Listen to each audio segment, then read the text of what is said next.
مساء الخير على كل متابعينا متابعي استثمر في العاشر.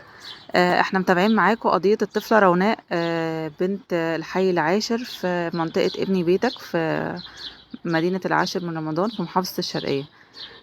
روناء طبعا زي ما انتوا عارفين ان روناء تعرضت لاعتداء من شاب خلال الأيام الماضية في حمام عمومي أثناء تواجدها مع والدتها. والدتها بائعة في السوق، وهي كانت موجودة مع والدتها وتتبعها عامل أثناء دخولها الحمام العمومي وقام بالاعتداء عليها.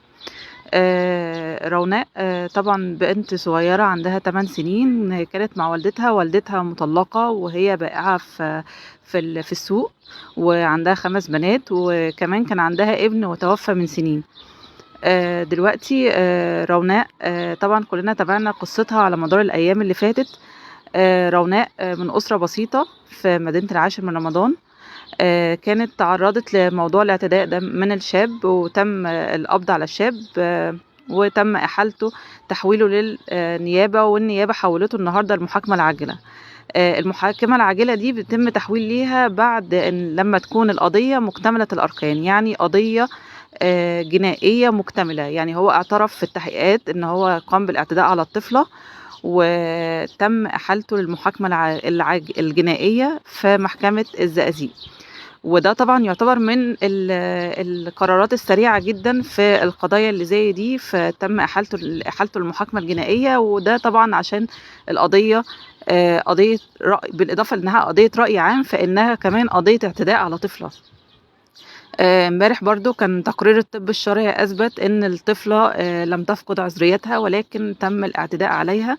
تعرضت لاعتداء وهتك عرض، بس كان دون فقد العذرية. يعني الاعتداء كان من الخلف وحصل لها نزيف، ولكن الحمد لله الطفلة دلوقتي حالتها الصحية مستقرة وموجودة في بيتها في الحي العاشر. ولكن الطفلة يعني نفسيا تتعرض لحالة نفسية سيئة، ان هي كل ما تشوف اي راجل بتصوت، والموضوع صعب جدا عليها وعلى اسرتها. كمان الأسرة في حالة، يعني حالة نفسية سيئة. الأم كان عندها مشاكل في القلب، وخلال الأيام اللي فاتت تم نقلها لأكتر من مستشفى في مدينة العاشر من رمضان لمعاناتها من أمراض في القلب. الأم تعرضت كمان النهاردة لأزمة قلبية وتم نقلها لمستشفى خاص، وامبارح برضو كانت في مستشفى في مدينة العاشر من رمضان. ولكن النهاردة الأمر تطور، وعندها هي تعاني من مشاكل في القلب، والموضوع مؤثر عليها جدا نفسيا وصحيا، وتعرضت لأزمة قلبية وتم نقلها لمستشفى خاص في مدينة العاشر من رمضان.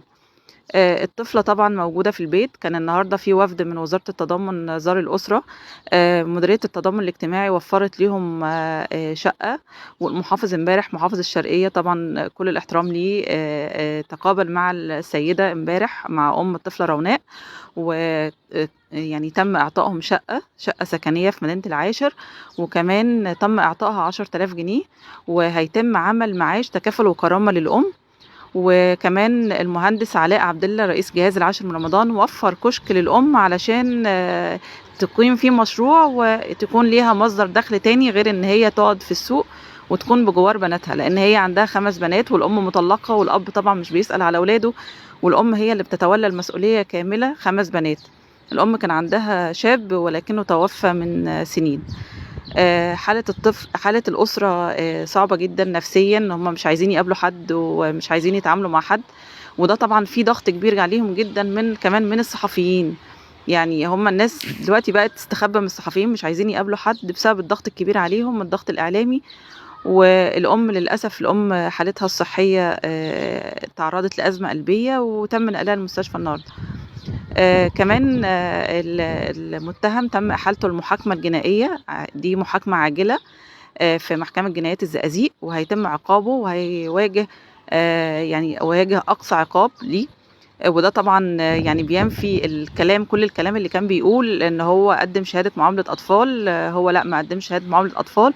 هو راجل وعنده يعني حوالي 36 سنة، وواعي وعارف هو عمل ايه، واعترف اعترافات تفصيلية قدام النيابة ان هو عمل كده واعتدى على الطفلة. وده يعني هو قال في اقواله، قال كلام كتير، وقال ان زوجته إن هو راح تعقّب البنت، وإن هو استناها لمّا دخلت الحمام ودخل وراها وحاول الاعتداء عليها، وكان في سيدتين كمان هُم دخلوا الحمام وسمعوا صراخ الطفلة، والأهالي قاموا بالقبض عليه ولقّنوه علقة سخنة يعني، وتم تسليمه للشرطة.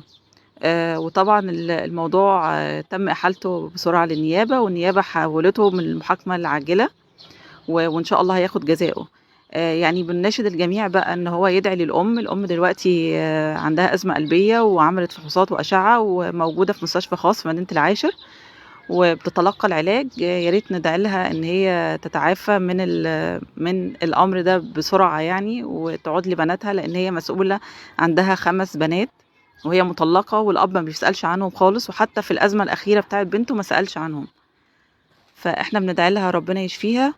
ويا جماعة يا ريت يعني اللي يعرفها يعني أو يعرف جيرانها الناس تخِف عليهم شوية في الكلام وفي تناقل الأخبار، وهي فعلًا الناس تعبانة، والناس يعني في أزمة كبيرة، والجميع لازم يقف معاهم، بس مش كلام كبير. يعني الناس مستكترة عليهم إن دلوقتي مثلًا تم توفير شقة ليهم، وتم توفير معاش وإعانة شهرية.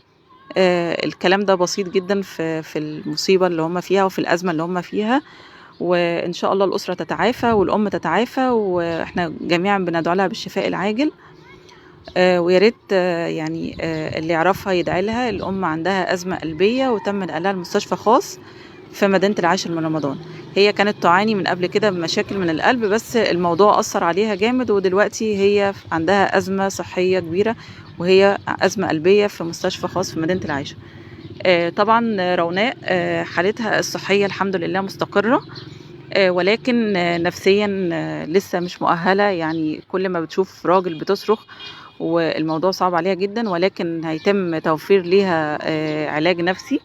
والنهارده كان في وفد من وزارة التضامن بيزور الأسرة، ووعدهم إن هو هيوفر لهم كل الإمكانيات المتاحة إن هم يعيشوا حياة كريمة وحياة مستقرة. والطفلة كمان نتمنى ليها إن هي ترجع تاني تعيش حياتها مستقرة، وترجع مدرستها، وإن هي تعيش حياتها عادية، وكمان الأم تتعافى وتخلّي بالها من ولادها. دي كانت آخر التطورات في قضية روناء بنت الحي العاشر في منطقة ابني بيتك في مدينة العاشر من رمضان. وإحنا بندعو للأم بالشفاء العاجل، وبندعو كمان لروناء إن هي تتعافى سريعًا وتعود لحياتها كطفلة، و والمتهم نتمنى برضه إن هو ياخد إجراء رادع، وإن هو يكون عقاب وجزاء لكل واحد بيفكر إن هو يعمل كده، و ويتم محاكمته سريعًا إن شاء الله. شكرًا ليكم متابعي استثمر في العاشر، وأتمنى إن أنتم تعملوا اشتراك على الصفحة وتتابعونا على طول لمعرفة آخر الأخبار. شكرًا ليكم.